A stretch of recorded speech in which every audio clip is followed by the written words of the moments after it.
सरकार द्वारा संसद में इस अधिनियम पर चर्चा के बाद अब राज्य स्तर पर भी यह मुद्दा गर्मा गया है।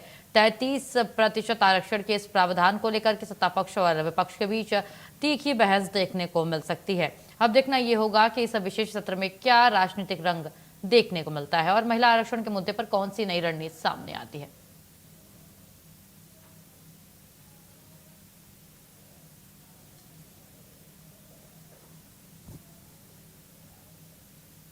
तो नारी शक्ति वंदन बिल पर चर्चा होगी और निंदा प्रस्ताव लाने की तैयारी में है सीएम डॉक्टर मोहन यादव की सरकार। बड़ी बहस में आज इसी मुद्दे पर हम चर्चा करेंगे। हमारे साथ खास मेहमान भी जुड़ेंगे।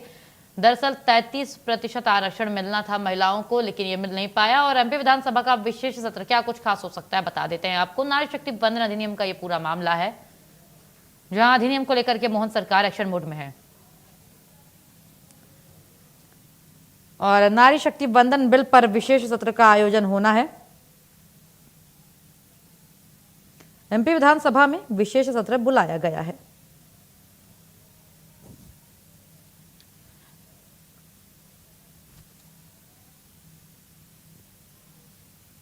नारी शक्ति वंदन बिल पर सियासत तेज है। विधानसभा में बहस होने की पूरी उम्मीद है और इस संबंध में अधिसूचना जारी कर दी गई है। महिला आरक्षण के मुद्दे पर होगी विस्तृत चर्चा।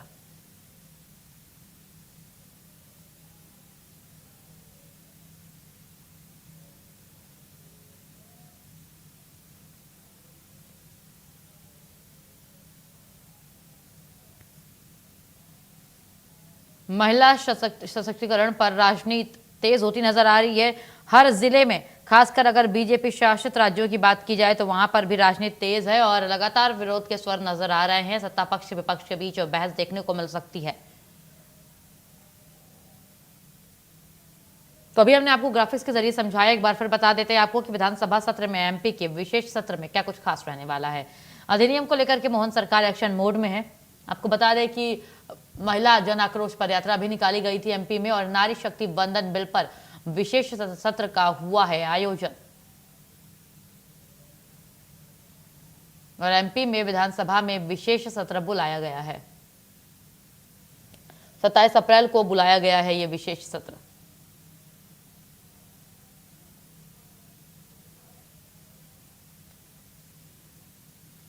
तो चलिए चर्चा की शुरुआत करते हैं। स्वाति गौरव चोपड़ा बीजेपी की मीडिया पैनलिस्ट है, हमारे साथ जुड़ चुकी हैं। अंबिका शर्मा कांग्रेस नेता हमारे साथ इस चर्चा में शामिल है। बहुत स्वागत है आप दोनों का हमारे इस खास बड़ी बहस में। सबसे पहले स्वाति जी आपका रुख करना चाहूंगी। स्वाति जी, सवाल यही है कि क्या ये जो विशेष सत्र लाया जा रहा है, क्या ये हरियाणा की तर्ज पर यहाँ एमपी में भी आप निंदा प्रस्ताव लाने की तैयारी में है?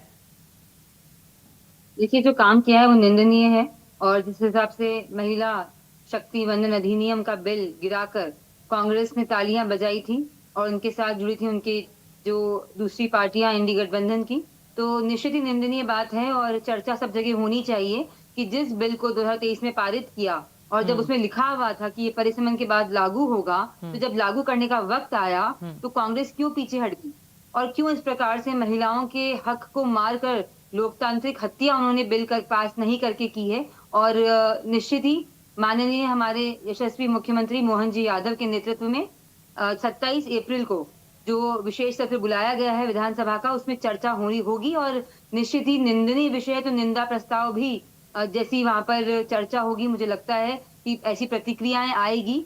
जो भी देशभक्त है, जो महिलाओं का सम्मान करता है और जो ये चाहता है कि इस देश में महिलाओं को भी सम्मान मिले और हर तरह से महिला सशक्त हो, वो इस बात की निंदा ही करेगा। देखिए स्वाति जी, जब चर्चा हुई थी, आपने, मुझे पूरी उम्मीद है सुना होगा आपने, तो उस दौरान भी विपक्ष लगातार एक ही सवाल उठा रहा था कि पहले आप जनगणना कराइए, परिसीमन कराइए, हमें कोई दिक्कत नहीं है। दिक्कत बस इस बात से है कि वो आंकड़े तय नहीं है।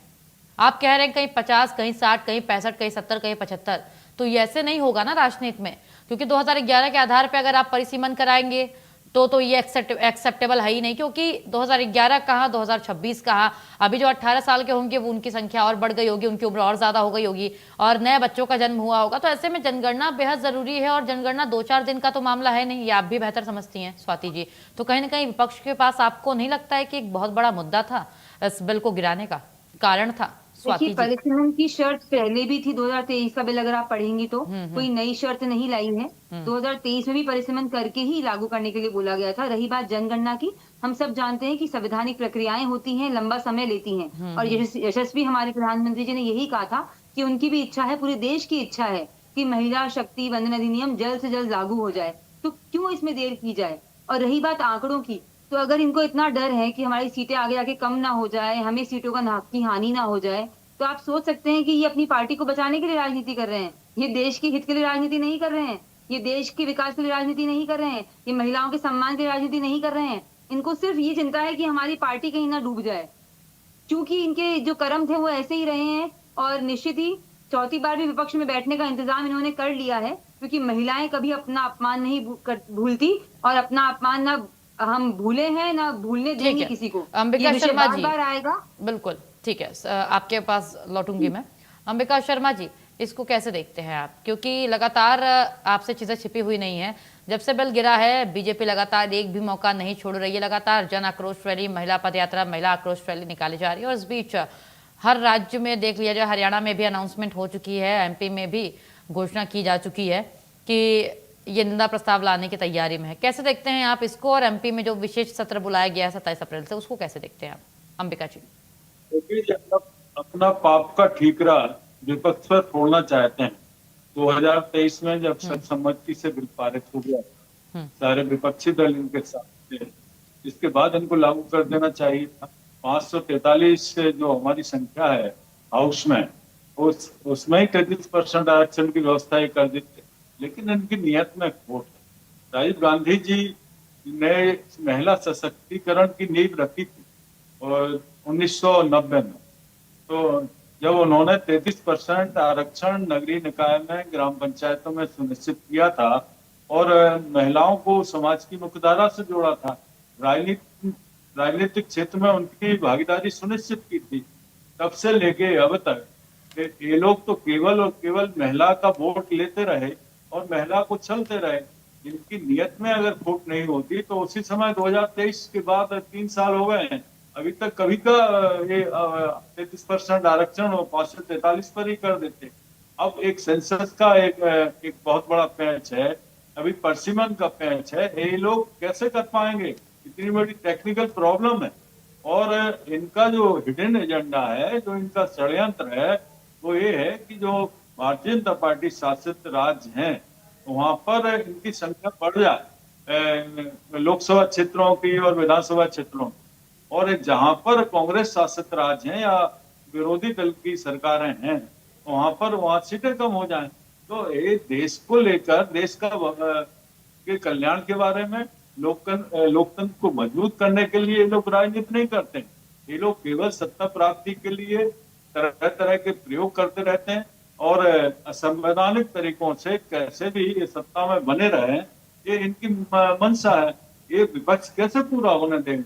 बड़े मुश्किल से तो इस देश में लोकतंत्र की स्थापना करा पाई कांग्रेस, और हमारे जितने भी राष्ट्रवादी लोग थे, कई शहादतें हुई हैं, बड़ा लंबा संघर्ष किया है। इन लोगों की भूमिका तो उस समय कुछ भी नहीं थी और देश विरोधी थी।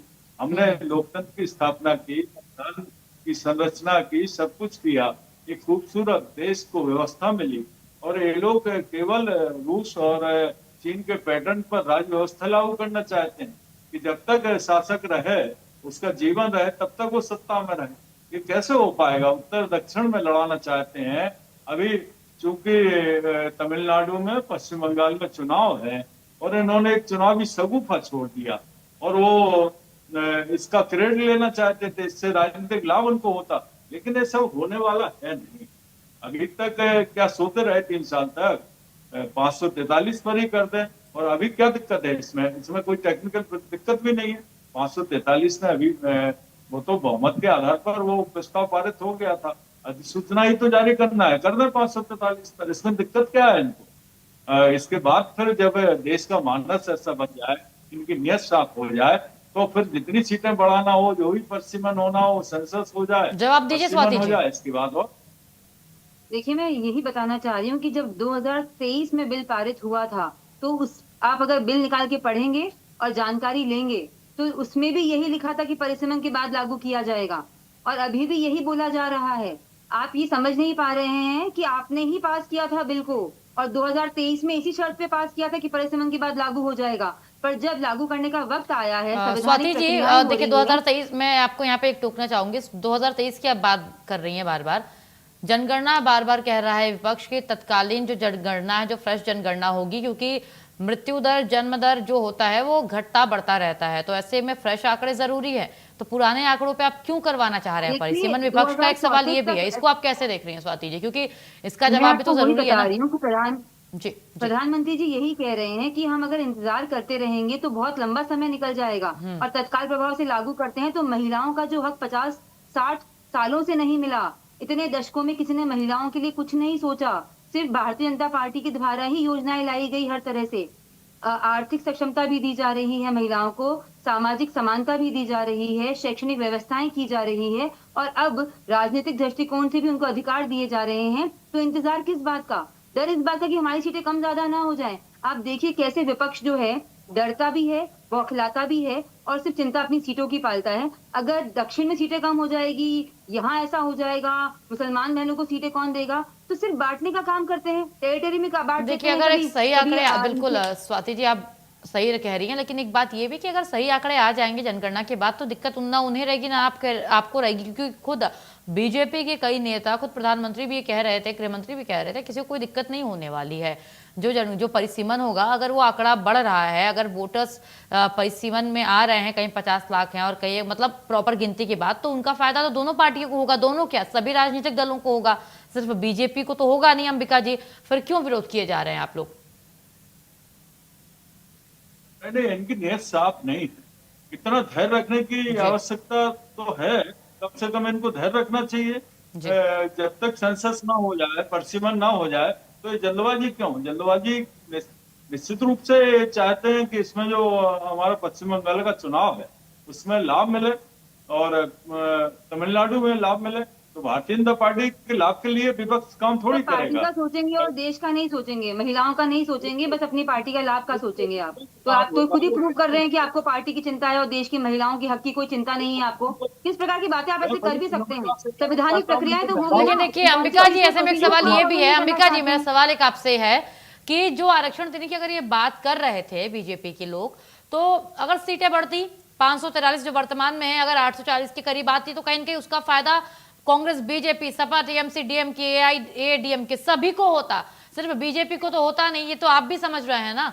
बीजेपी आज है, आप तो ये मान के बैठे हुए कि बीजेपी आगे भी रहेगी, जबकि बीजेपी बोल रही है कि मुझे इसका क्रेडिट नहीं चाहिए। तो आप लोग मतलब आपको नहीं लगता कि आपने इसको गलत मतलब इग्नोर करके, इस बिल का रिजेक्शन करके अपने पैर पे कुल्हाड़ी मारी है? अंबिका जी देखिए, जब भी कोई चुनाव होता है इसी प्रकार का शगुफा लोग छोड़ देते हैं, उससे इनको चुनाव में लाभ होने की संभावना दिखती है। लेकिन मुद्दा तो इनके पास बन चुका है अंबिका जी, ये आप भी देख रहे हैं। देखिए, पहली बार परिसीमन नहीं हो रहा है ना, पहली बार पश्चिम बंगाल में चुनाव है, तमिलनाडु में चुनाव है, तो वहां पर इनकी हालत पतली है, तो इन्होंने कहा इस प्रकार का शगुफा छोड़ दो, एक प्रस्ताव पारित करा लो, जिससे हमें भविष्य में राजनीतिक लाभ भी होगा और अभी चुनाव का लाभ होगा। ये सब चलने वाला है नहीं। ये लोग पहले नॉर्थ साउथ पे आ गए, टेरिटरी की राजनीति करने लगे, फिर ये मुसलमान और हिंदू पे आ गए, अखिलेश जी यादव इनकी गठबंधन के लोग, अब ये आ गए हैं वहां चला गए। मैं अंबिका स्वाति जी अंबिका जी को बोलने दीजिए, मैं आपके पास भी आऊंगी। उमा भारती को उसको वनवास दे दिया उन्होंने, आज तक उमा भारती को इन्होंने कहीं पुनर्वास नहीं किया। इन्हें महिलाओं से बड़ी चिढ़ है, और महिलाओं पर कितने अत्याचार इनके शासन में होते रहे। ये महिला सशक्तिकरण की बात करते हैं, अच्छा नहीं लगता इनके मुंह से। प्रदेश वैसे ही महिलाओं के क्षेत्र में, महिला हिंसा के क्षेत्र में, इनके पार्टी की अगर बात की जाए तो आप खुद देख लीजिए, इनकी महिला नेता ज्यादा एक्टिव रहती है, इनकी महिला नेत्री बढ़ चढ़ के ज्यादा सामने आती हैं बजाय कांग्रेस के। ये आप भी समझ रहे हैं। आपके यहाँ से किसका नाम सामने आता है? प्रियंका गांधी वाड्रा, अगर वर्तमान की बात की जाए तो, और वर्तमान के यहाँ से नाम गिना लीजिए आप, तो फिर विरोधी होने का आरोप तो स्वाति जी इसका जवाब मेरे से बेहतर देंगे, लेकिन बीजेपी पर लगाना आपको लगता है ठीक है? बड़े लंबे समय तक रहे इनके पार्टी के अध्यक्ष, आज तक महिला नहीं बन पाई। प्रदेश की अध्यक्ष कोई महिला नहीं है इनकी। ये किस्मों से महिला सशक्तिकरण की बात करते हैं केवल चुनावी, लेकिन इनका महिला विंग ज्यादा स्ट्रॉन्ग है, आप भी समझ रहे हैं। जो इनकी महिला नहीं विंग है नहीं वो भी ऐसा स्ट्रांग है, जिस तरीके से ये विरोध कर 25,000 रही हैं। महिलाएं भोपाल आप की तरफ देखिए से जन थी। आक्रोश रैली जब इनकी निकाली जाती है, एक तरफ कांग्रेस की नेत्रियां रहती हैं, उनकी संख्या कम रहती है, क्या दिक्कत हो गई, क्यों नहीं मैदान पे आ पा रही हैं? और ये इनकी लोग बीजेपी महिला मोर्चा, इनके तमाम जो मोर्चा है वो लगातार खुल करके सामने आ रहे हैं, विरोध कर रहे हैं आप लोगों का, लगातार एक भी मौका नहीं छोड़ रहे ये हैं। चलिए, लोग कुल मिलाकर एक सवाल मेरा ये है अभी अंबिका जी आपसे, क्या आपको नहीं लगता कि जिस तरीके से निंदा प्रस्ताव के लिए विशेष सत्र बुलाया गया है, तो ये नारी शक्ति वंदन अधिनियम जो ये बिल है अभी एक बहुत बड़ा राजनीतिक मुद्दा बन चुका है और बीजेपी इसे मुद्दा बना चुकी है, आगे आने वाले समय में और भुनाएगी इसको? अंबिका जी। बिल्कुल बिल्कुल कुछ भी इनको लाभ होने वाला नहीं है। ये पूरी तरह एक्सपोज हो गए हैं, इनकी नियत में खोट है। ये लोग केवल राजनीतिक स्वार्थ के लिए पॉलिटिकल स्टंट करते रहते हैं, और ये पब्लिक है सब जानती है। इनका सब ये नौटंकी वगैरह इनका प्रभाव छोड़ने वाली है नहीं जनता के ऊपर। अब चूंकि सरकार में है, ये तरह तरह से प्रशासनिक मशीनरी अपने जो भी इवेंट है उनको सफल करने में लगा लेते हैं, और अनेक तरीकों से इस प्रकार से भ्रमित करते हैं जनता को, अपने राजनीतिक स्वार्थ पूरे करते रहते हैं। तो भी जनता अच्छी तरह समझ रही है। अभी ये 27 को बुलाएंगे, ठीक है, उसमें निंदा प्रस्ताव पारित कर सकते हैं, बहुमत में है, लेकिन इन सबसे कुछ भी होने वाला है नहीं। आप तय मानिएगा, पूरी जनता मन बना चुकी है। इनकी बढ़िया रवानगी होगी फर्स्ट क्लास 2028 में, 2029 में, और ये दूर के सपने इनके लिए साबित होंगे सत्ता में पुनः आना। चलिए ठीक है, स्वाति जी बताइए, क्या आपको नहीं लगता कि आपकी पार्टी इसको मुद्दा बना रही है लगातार, क्योंकि विपक्ष ने दे भी दिया है मुद्दा आपको? तो स्वाति जी,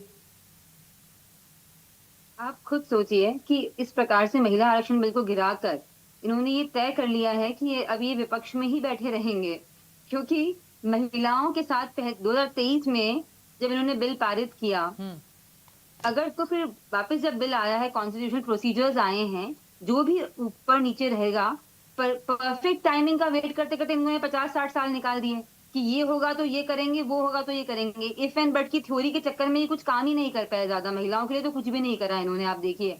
तो अगर हम लोग तत्काल प्रभाव से काम करने की इच्छा रखते हैं, और प्रबल इच्छा शक्ति यही थी कि तत्काल जो अगर अभी लागू होता तो आने वाले विधानसभा चुनाव में भी बहुत सारे राज्यों में महिलाओं को मौका मिल जाता, आप समझ सकती हैं। उसके आगे, अच्छा, अब ये बोल रहे थे कि क्योंकि कहीं 2 राज्यों में चुनाव है इसलिए ये वाला बिल हो रहा है। तो भारत में तो हर साल कहीं ना कहीं चुनाव होते हैं, मतलब काम ना करें, काम करना रोक दें, बैठ जाएं, ऐसी कैसी बातें करते हैं? और वन नेशन वन इलेक्शन भी हमारे प्रधानमंत्री जी और बीजेपी पार्टी ही लेकर आई है, ताकि बार बार चुनाव ही ना हो, बार बार इतना खर्चा ना हो, बार बार जो है आचार संहिता ना लगे।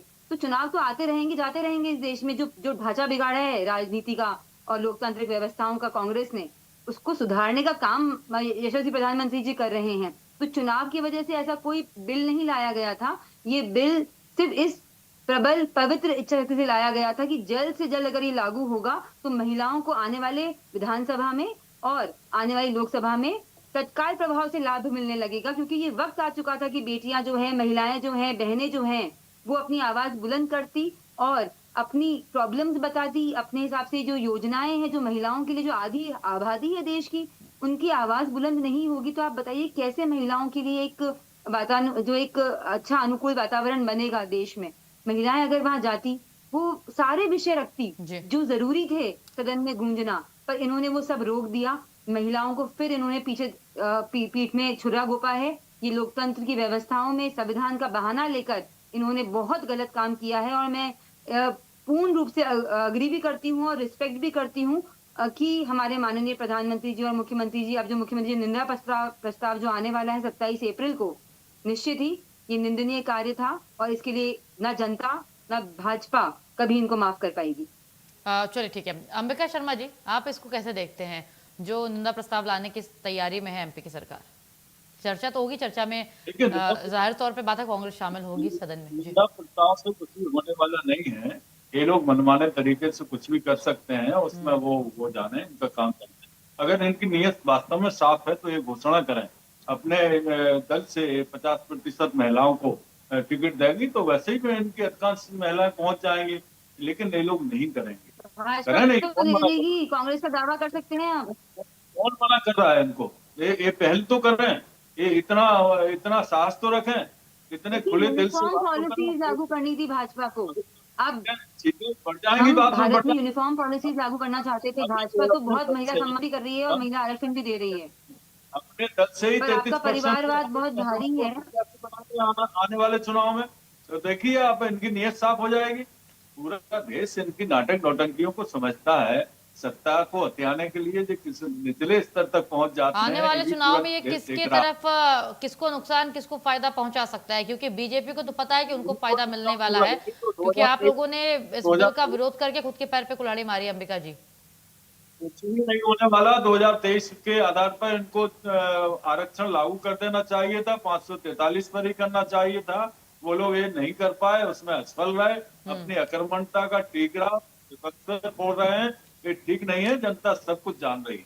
चलिए ठीक है, बिल्कुल जनता सब कुछ जानती है और बेहतर जानती है, समझती है। देखना ये होगा कि आने वाले चुनावों में इसका फायदा किसको होता है, नुकसान किसको होता है, मालूम चल जाएगा अपने आप। फिलहाल स्वाति गौरव चोपड़ा जी आपका, अंबिका शर्मा जी आपका, आप दोनों का बहुत शुक्रिया। और बड़ी बहस में आज हमने चर्चा की, क्योंकि 27 अप्रैल